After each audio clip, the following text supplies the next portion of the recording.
Okay, the next is homophones. Homophones are the words that sound the same but they are spelled differently and have different meanings. So homophones क्या है? homophones words हैं जो sound एक जैसा produce करते हैं. ठीक है, ऐसे वर्ड्स हैं जो साउंड तो एक तरह का प्रोड्यूस करते हैं लेकिन वो उनके जो मीनिंग्स होते हैं वो डिफरेंट होते हैं. ठीक है, जैसे कि आपके पास रूट एंड रूट. ठीक है, दोनों बिल्कुल बोलने में एक जैसे लग रहे हैं लेकिन दोनों के मीनिंग चेंज है. ठीक है, same waist and waste, WAIST and WASTE, ये दोनों भी साउंड एक जैसी प्रोड्यूस कर रहे हैं लेकिन इनका मीनिंग चेंज है. Bare and beer. ठीक है, prophet and profit, PROPHET, profit, PROFIT. आपको पता है इन दोनों की मीनिंग्स चेंज है लेकिन ये साउंड एक जैसी प्रोड्यूस कर रहे हैं. तो फिर हम ऐसे वर्ड्स को क्या कहेंगे? होमोफोन्स. ठीक है, ऐसे वर्ड्स कहीं पर भी आ गए तो आपको पता होना चाहिए कि इनका नाम क्या है. इनका नाम है होमोफोन्स. ठीक है, जो साउंड एक जैसी प्रोड्यूस करते हैं बट उनका मीनिंग चेंज होता है. मोर एग्जांपल्स में अगर हम देखें, the earth revolves around the sun, Asim love his son. एक है SUN, एक है SON. आपको पता है SUN और SON दोनों सेम वॉइस प्रोड्यूस कर रहे हैं बट इन दोनों की मीनिंग डिफरेंट है. The earth revolves around the sun, earth जो है वो सन यानी सूरज के गिर्द रिवॉल्व करती है. आसिम लव हिज सन, आसिम अपने बेटे से प्यार करता है. तो इसका मतलब चेंज है. ठीक है.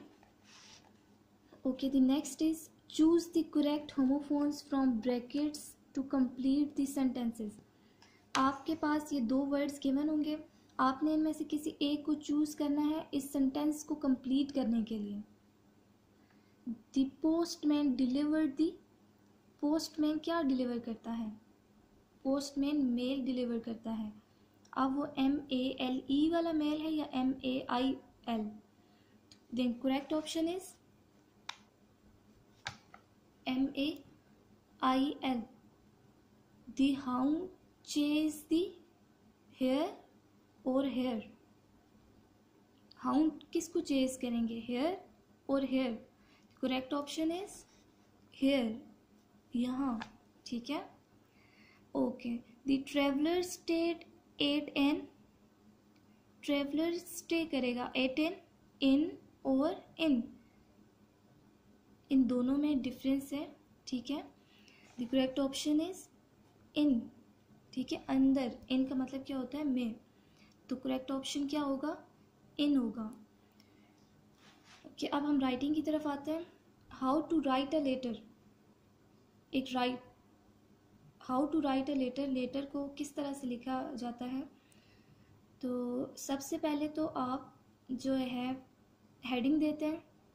ठीक है, हेडिंग से मुराद यानी आप क्या करते हैं, उसमें राइटर का एड्रेस होता है और डेट होती है, इसको बोलते हैं हेडिंग. सही, जैसे write a letter to your brother, write a letter to your father, किसी भी चीज़ के लिए पर इस तरह से लिखा होता है. फिर आप स्टार्ट किस तरह से लेते हैं? सबसे पहले आप हेडिंग देते हैं. हेडिंग से मुराद क्या है? आप राइटर का एड्रेस लिखते हैं और नीचे फिर डेट लिखते हैं. ठीक है. अच्छा, फिर उसके बाद आता है सैल्यूटेशन. पहले heading then number 2 salutation. Salutation का मतलब क्या है? आप जिसको लेटर लिख रहे होते हैं आप उससे मुखातिब करते हैं. ठीक है, dear father, dear mother, dear brother, dear sister etcetera. ठीक. अच्छा, उसके बाद the body of the letter, उसके बाद स्टार्ट हो जाता है body of the letter. Body of the letter में ये होता है कि आप किस पर्पस के लिए लेटर लिख रहे हैं. ठीक है, आप उसमें वो सारा बताते हैं. अगर आप फादर को जो है वो पैसे भिजवाने का लेटर लिख रहे हैं तो आप उसमें बताएंगे कि मुझे इतने पैसे चाहिए, मैंने बुक्स खरीदनी है या कुछ भी. तो जो आप रीज़न देंगे और बताएंगे यानी वजाहत करेंगे उसको कहते हैं बॉडी ऑफ द लेटर। ठीक है, okay. The number 4 is complimentary close.